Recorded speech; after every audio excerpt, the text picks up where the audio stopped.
নমস্কার বন্ধুরা, সবাই কেমন আছো? ইউটিউব চ্যানেলে তোমাদেরকে সুস্বাগতম, মানে আমার চ্যানেলে অনেক অনেক ধন্যবাদ, অনেক অনেক ভালোবাসা তোমাদেরকে, আমার ইউটিউবের বন্ধুদের সবাইকে, যারা যারা দেখছো আমার ভিডিও প্রত্যেককে অসংখ্য ধন্যবাদ। তোমাদের ভালোবাসায় আমি একটু একটু করে এগিয়ে যাচ্ছি। তো অবশ্যই আমার ভিডিও রান্নাগুলো কেমন লাগে অবশ্যই কমেন্ট করে জানিও, এবং পাশে থেকো সবসময়। যাদের ভালো লাগে অবশ্যই লাইক, কমেন্ট, শেয়ার এবং সাবস্ক্রাইব করতে ভুলো না।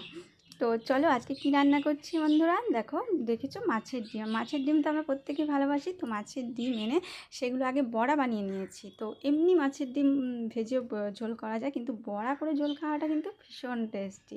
তো প্রথমে বড়াটাকে মাছের ডিমগুলো ভালো করে ধুয়ে নিয়ে বেসন দিয়ে তারপরে লবণ হলুদ পরিমাণ দিয়ে বড়ার মতো ভেজে নেবে। ভেজে নিয়ে তারপরে তো জানোই মশলা কী কী দিতে হয়। যা মশলা দিতে হয়, মানে আমরা একটা মাছের যা যা মশলা ব্যবহার করি তাই দেবে। দেখো ফুটতে শুরু হয়ে গেছে এবং দিয়ে দিয়েছি